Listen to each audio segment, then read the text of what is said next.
Hello दोस्तों। चलिए, हम लोगों ने कहा था कि जो सैंधव सभ्यता एवं संस्कृति है उसका लंबा होने के कारण हम लोग वीडियो को छोड़ दिए थे, तो उसका पहला भाग लिए थे। अब हम लोग इसका दूसरा भाग शुरू करने जा रहे हैं। तो आप लोग वीडियो को ज़्यादा से ज़्यादा लाइक करें, शेयर करें, कमेंट करें। इससे हमें हौसला मिलता है। हम आपके लिए अच्छा से अच्छा वीडियो लेकर आएंगे। इसका नोट्स भी और इसका क्वेश्चन आंसर भी लेकर आएंगे। जो MCQ होता है, जो एग्ज़ाम होगा ना, ये जो आप इसका तैयारी करिएगा, इसका आप पढ़िएगा, तो इससे आप दरोगा का आपको भाई फायदा होगा। UP PCS, Bihar PCS, JPSC, SSC, जो बिहार का जो SSC होता है, और Bihar police, UP police and जितने भी जो समान अध्ययन का जो एग्ज़ाम होगा ना, उसके लिए क्या होगा, बेस्ट होगा और फायदेमंद होगा। चलिए हम लोग आगे बढ़ते हैं। चलिए, सैंधव सभ्यता के प्रमुख स्थल व उनसे संबंधित नदी। हड़प्पा किस नदी के किनारे था? तो रावी नदी के किनारे था। मोहनजोदड़ो किस नदी के किनारे था? सिंधु नदी के किनारे। कालीबंगा घाघर नदी के किनारे। लोथल भोगवा नदी के किनारे।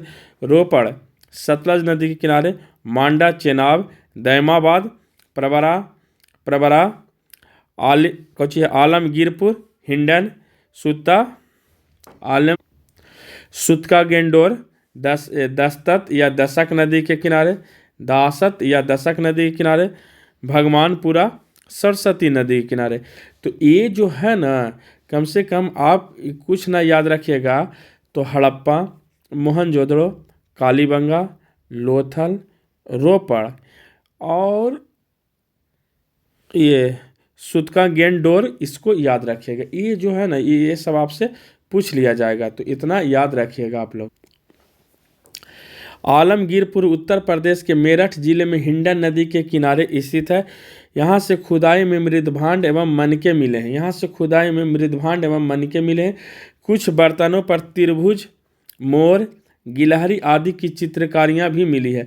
जो आलमगीरपुर जो है उत्तर के मेरठ जिले में स्थित हिंडन नदी के किनारे स्थित है। यहाँ खुदाई किया गया तो मृदभांड मिले, मनके मिले। कुछ बर्तनों पर त्रिभुज, मोर, गिलहरी आदि की चित्रकारियाँ मिलती है। हुलास उत्तर प्रदेश के सहारनपुर जिले में स्थित है। यहाँ से कांचली मिट्टी के मनके, चूड़ियाँ, खिलौना, गाड़ी आदि मिले हैं। सैंधव लिपि युक्त एक ठप्पा का भी साक्ष्य मिला है। देसलपुर एक प्राचीर मिला। सुतका गेंडोर स्थल दक्षिण बलूचिस्तान में दास्त एवं दशक नदी के किनारे स्थित है। इसकी खोज वर्ष 1927 में ऑरेल अस्टीन ने किया था। 1927 में सुतका गेंडोर का जो खोज किया था, 1927 में ऑरेल अस्टीन ने किया था। इसका दुर्ग एक प्राकृतिक चट्टान के ऊपर स्थित है। यहाँ से मृदभांड, एक ताम्र निर्मित वानगृह या ताम्र निर्मित ब्लेड के टुकड़े, 3 कोने ठिकारे तथा मिट्टी की चूड़ियाँ का अवशेष प्राप्त हुआ है। मिट्टी की चूड़ियों का अवशेष प्राप्त हुआ है। सुतका कोह और सुतका गेंडोर के पूर्व में स्थित है। वर्ष 1962 में इसकी खोज डेल्स द्वारा किया गया था। यहाँ से 2 टीले मिले हैं जिसके आकार सुतका गेंडोर जैसे हैं। यहाँ से दो टीले मिले हैं जिसका आकार सुतका गेंडोर जैसे ही हैं। बलूचिस्तान के दक्षिण तटवर्ती पट्टी पर स्थित बालाकोट एक बंदरगाह के रूप में कार्य करता था। वही बालाकोट जहाँ पर ही क्या हुआ था, पाकिस्तान में जो शायद बालाकोट या अहमदाबाद, ये सगरों क्या हुआ था, सर्जिकल स्ट्राइक हुआ था ना, एयर सर्जिकल स्ट्राइक। तो वही बालाकोट पाकिस्तान में है। यहाँ से हड़प्पा पूर्व एवं हड़प्पा कालीन अवशेष प्राप्त हुए हैं। इसकी नगर योजना सुनियोजित थी। भवनों के निर्माण कच्ची ईंटों का, जबकि नालियों का निर्माण पक्की ईंटों का प्रयोग किया गया था। यदि पूछा जाएगा कि हड़प्पा में कि बनाने में किस ईंटों का प्रयोग किया गया था, पक्की ईंटों का, और कालीबंगा में तो कच्ची ईंटों का। यहाँ का सबसे समृद्ध उद्योग सीप उद्योग था। क्या था? सीप उद्योग था। यहाँ हजारों की संख्या में सीप की बनी चूड़ियों के टुकड़े मिलते थे। सीप यानी आप जहाज नहीं समझेंगे, जो सेतु मनुष्य सीप होता है ना, उसके क्या मिलते हैं, चूड़ियों के टुकड़े मिले हैं। बनावली हरियाणा के फतेहाबाद पूर्व में हिसार का भाग था। जिले में स्थित है। कहाँ पर ही? बनाबली हरियाणा का फतेहाबाद पूर्व में हिसार का भाग था, जिले में स्थित है। वर्ष 1974 से 77 में R.S. बिष्ट द्वारा इस स्थल का उत्खनन करवाया गया। यहाँ से संस्कृति के 3 स्तरों पर प्रकाश में आए: प्राग सैंधव, विकसित सैंधव एवं उत्तर सैंधव। यहाँ की सड़कें नगर को क्या है, तारांकित भागों में विभाजित करती है। यहाँ से मुहरे, बटखारे, लाजवर्द, कॉर्निलियन के मनके और हल की खिलौने, तांबे के वनाग्र आदि के साक्ष्य मिले हैं। भगवानपुर हरियाणा के कुरुक्षेत्र जिले में सरस्वती नदी के दक्षिणी किनारे पर स्थित है, जो J.P. जोशी ने इसका उत्खनन करवाया था। यहाँ प्राप्त प्रमुख अवशेषों में सफ़ेद, काले और आसमानी रंग की कांच की चूड़ियाँ, तांबे की चूड़ियाँ और कांच मिट्टी के चित्रित मनके आदि हैं। मांडा जम्मू कश्मीर में चेनाब नदी के दक्षिण किनारे पर स्थित है। वर्ष 1982 में इसका उत्खनन J.P. जोशी तथा मधुबाला द्वारा करवाया गया था। उत्खनन से यहाँ 3 संस्कृति स्तर प्राप्त हुए हैं। क्या है? उत्खनन से यहाँ 3 संस्कृति स्तर प्राप्त हुए। खनन से यहाँ 3 संस्कृति प्राप्त हुए हैं: प्राक सैंधव, विकसित सैंधव और उत्तरकालीन सैंधव। यहाँ से मिट्टी के टिकरे, हड्डी के नुकीले वनाग्र, चर्ट ब्लेड और कांस निर्मित पेचदार पिन तथा एक आधी अधूरी मुहर आदि के अवशेष प्राप्त हुए हैं। उत्तर प्रदेश के बागपत जिले में बारोट तहसील के सनौली नामक हड़प्पन पुरा स्थल के क्रमबद्ध रूप से 125 मानव समाधान प्राप्त हुए, जिनकी दिशा उत्तर से दक्षिण है। मिस्र की सभ्यता का विकास नील नदी के द्रोणी में हुआ था। मिस्र को नील नदी का उपहार कहा जाता है। मिस्र जो सभ्यता था वह क्या है? नील नदी का उपहार बोला जाता है। जैसे गंगा का जो मैदानी भाग होता है, जो एरिया से आता है, वह बहुत उपजाऊ होता है। यदि हर साल अपने साथ नया मिट्टी लेकर आता है, इसलिए गंगा का मैदानी भाग को क्या कहते हैं? एक तरह का वरदान बोला जाता है। वहाँ हर साल जलोढ़ मिट्टी जिसे वो अपने साथ लाता है तो क्या आता है? जलोढ़ मिट्टी आता है। और जलोढ़ मिट्टी बहुत उपजाऊ होता है। और जलोढ़ मिट्टी जहाँ जहाँ पाल जाएगा वहाँ जनसंख्या का होगा, आबादी ज़्यादा होगा। तो मिस्र नील नदी को क्या बोला जाता है? मिस्र सभ्यता का विकास नील नदी के द्रोणी में हुआ था, मतलब उसके गोद कहिए ना। मिस्र का नील नदी का उपहार कहा जाता है, क्योंकि इस नदी के अभाव में यह भूभाग रेगिस्तान होता। सुमेरिया सभ्यता के लोग प्राचीन विश्व के प्रथम लिपि आविष्कर्ता थे। सुमेरिया सभ्यता के लोग प्राचीन विश्व के प्रथम लिपि आविष्कर्ता थे। खुदाई से प्राप्त बहुसंख्यक नारी मूर्तियों का अनुमान लगाया जाता है कि सैंधव सभ्यता मातृसत्तात्मक थी, पितृसत्तात्मक नहीं, मातृसत्तात्मक थी। सैंधव लोग शाकाहारी तथा मांसाहारी दोनों प्रकार के थे, जिसे सर्वाहारी बोला जाता है। उनके वस्त्र ऊनी, सूती दोनों प्रकार के होते थे। कंठहार, कर्णफूल, कड़ा, भुजबंद, अंगूठी, मानो क्या क्या? कंठहार, कर्णफूल, कड़ा, भुजबंद, अंगूठी, हंसली, करधनी आदि आभूषण पहनते थे। नौसारों से स्त्रियों के मांग में सिंदूर के प्रमाण मिले हैं, जो हिंदू धर्म के सुहाग का प्रतीक है। मनोहा की स्त्रियों में क्या मिले हैं? नौसारों से स्त्रियों के मांग में सिंदूर के प्रमाण मिले, जो हिंदू धर्म का सुहाग का प्रतीक।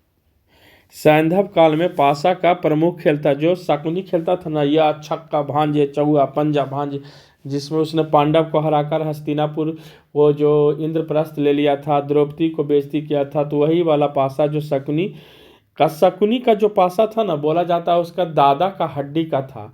और वह जो कहता था शकुनी, वही आता था पास से, उसके इशारे पर खाते चलते थे। सिंधु घाटी सभ्यता के लोगों के मुख्य खाद्यान्न गेहूँ, जौ था। रंगपुर के धान की भूमि भूसी तथा लोथल में चावल के अवशेष मिले। रंगपुर में धान की भूसी और लोथल में चावल के अवशेष मिले।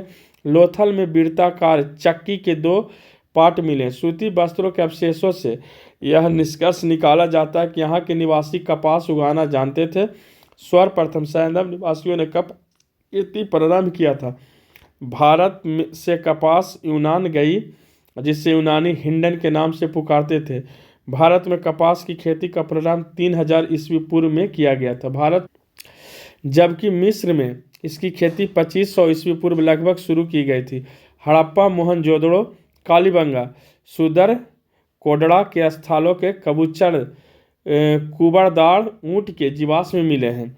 सुदर कोटडड़ा, लोथल, कालीबंगा से घोड़ों की मृण मूर्तियां, हड्डियां, जबड़े आदि के अवशेष प्राप्त हुए हैं।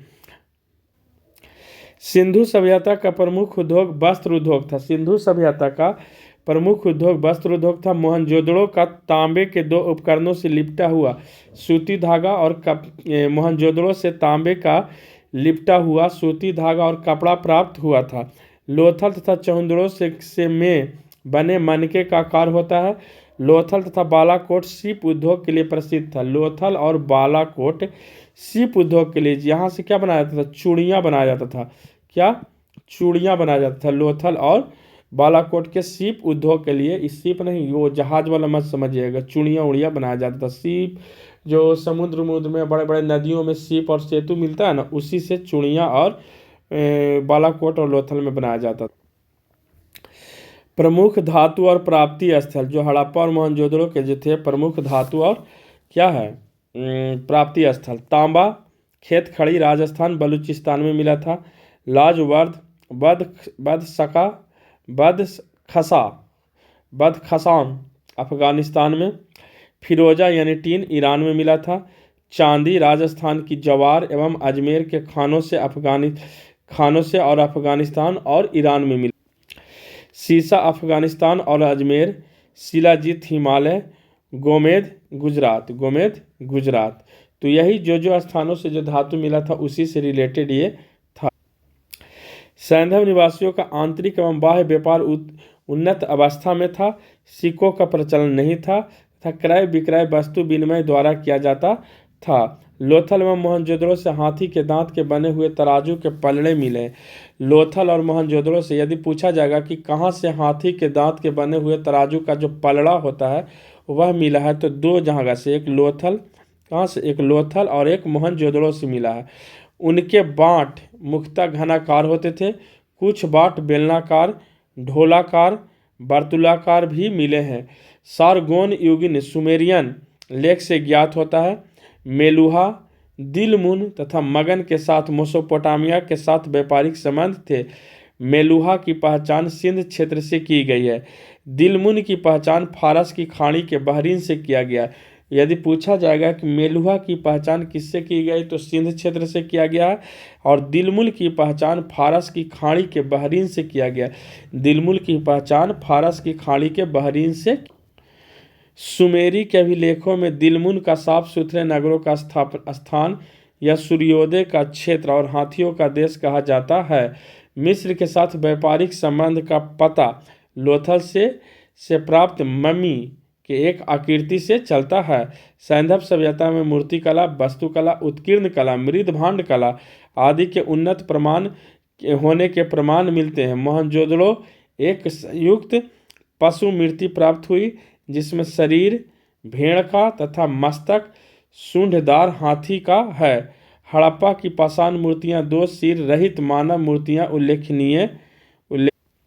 उल्लेखनीय है। धातु मूर्तियां लुप्त मोम तथा मुछ मधुचिष्ट विधि से बनाई जाती थी। मोहनजोदड़ो से प्राप्त नर्तकी की कांस्य मूर्तियां अत्यंत प्रसिद्ध है।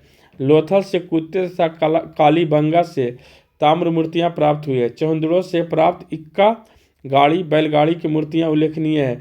मृण मूर्तियों में पुरुष, स्त्रियों और पशु पक्षियों से प्राप्त हुई है। मानव मूर्तियां अधिकतर स्त्रियों की है। सर्वाधिक मृण मूर्तियां पशु पक्षियों की प्राप्त हुई है। सैंधव काल में सर्वाधिक मुहरें सेल खड़ी की बनी है। इसके अतिरिक्त कांचली मिट्टी, चर्ट, गोमदे मिट्टी आदि की बनी मुहरें भी हैं। अधिकांश मुहरें वर्गाकार और चौकोर हैं, किंतु कुछ मुहरें घनाकार, गोलाकार अथवा बेलनाकार भी है। सिंधु सभ्यता की मुहरे पर सर्वाधिक अंकन श्रृंगी बैल का है, जो श्रृंगी बैल का है उसका है। उसके बाद कुबड़ वाले बैल का है। पशुपति शिव का प्रमाण मोहनजोदड़ो से प्राप्त एक मुहर से है जिस पर योगी की आकृति की बनी हुई है, उस योगी के दाएं ओर बाघ और हाथी तथा बाईं ओर गैंडा एवं भैंसा चित्रित किए गए हैं। 2 हिरन भी बने। योगी के सिर पर एक त्रिशूल जैसा आभूषण है तथा इसके 3 मुख हैं। मार्शल महोदय ने इसे रुद्र शिव से संबंधित किया था। सैंधव मृदभांड मुख्यतः लाल एवं गुलाबी रंग के होते हैं। कुछ मृदभांडों को लाल रंग के रंग कर काली रेखाओं के चित्र बनाए गए हैं। कुछ बर्तनों पर मोर, हिरन, कछुआ, मछली, गाय, बकरा, पीपल, नीम, खजूर, केला आदि का अंकन किया गया। सैंधव मृदभांडों में मर्तबान, कटोरे, कुछ तस्तरियां, थालियां प्रमुख है। स्त्री पुरुष दोनों आभूषण पहनते थे। सोने चांदी के अतिरिक्त हाथी दांत, शंख आदि के भी आभूषण तैयार किए जाते थे। सैंधव सभ्यता में मातृ देवी की पूजा की जाती प्रमुख पूजा थी। हड़प्पा से प्राप्त एक स्त्री की मूर्ति में उसके गर्भ से निकलता एक पौधा दिखाया गया है। संभवतः यह देवी धरती की मूर्ति थी जिसे लोग उर्वरता की देवी समझते थे तथा इसकी पूजा उसी तरह से करते थे जिस प्रकार मिस्र के लोग नील नदी की देवी आइरिस की करते थे। मातृ देवी एवं शिव की पूजा के अतिरिक्त सैंधव निवासी पशुओं, पक्षियों, वृक्षों आदि की उपासना करते थे। वहाँ की जो मिस्र की मातृ देवी की पूजा के अलावा ये लोग सैंधव निवासी पशुओं की पूजा, पक्षियों की पूजा, वृक्षों आदि की उपासना एवं पूजा भी। लोथल, कालीबंगा, बनावली के पूरा स्थलों से अग्निकुंड अथवा यज्ञ वेदियों के भी साक्ष्य मिले हैं। उत्तर दक्षिण दिशा में शव दफनाने की प्रथा प्रचलित थी किंतु इसके अपवाद भी मिले हैं। कालीबंगा में शव दक्षिण उत्तर, रोपड़ में पश्चिम पूर्व तथा लोथल में पूर्व पश्चिम दिशा से प्राप्त हुए हैं। यदि देखा जाए तो उत्तर दक्षिण दिशा में शव दफनाने की प्रथा प्रचलित थी किंतु इसके अपवाद में यदि पूछा जाएगा कि कालीबंगा में शव किस दिशा में दफनाए जाते थे तो दक्षिण से उत्तर में, रोपड़ में पश्चिम से पूर्व में तथा लोथल में पूर्व से पश्चिम में दिशा में प्राप्त हुए। आंशिक समाधिकरण के उदाहरण बहावलपुर में से मिले हैं। इतिहासकारों और विद्वानों का मत। विनाश का कारण इतिहासकार जो बताते हुआ बाढ़ के कारण बता रहे हैं कौन? मार्शल मैके, एस.आर. राव। आर्यों का कारण बता रहे हैं कौन? गॉर्डन चाइल्ड, हिलर और पिगगट। जलवायु परिवर्तन और ऑरेल स्टीन या घोष बता रहे हैं। भूतात्विक परिवर्तन H.R. साहनी, H.T. लैम्ब्रिक या G.F. डेल्स। महामारी K.U.R. कनेडी। अदृश्य गाज M. दिमित्रियेव अदृश्य गाज के कारण। तो चलिए हम लोग का ये ख़त्म हो गया। अब जो इसका बचेगा MCQ, तो MCQ को हम लोग अगले वीडियो में देखेंगे। आज रात का 8 बजे ये चैनल पर क्या हो जाएगा? अपलोड हो जाएगा। दोनों चैनल पर अपलोड हो जाता है। तो एक है गंगा ग्लोबल स्टडी करके, एक है मनबीता एकेडमी। तो दोनों चैनल का आप लोग बराबर प्यार दीजिए। चलिए हम लोग मिलते हैं अगले क्लास में MCQ के साथ। जय हिंद, वंदे मातरम।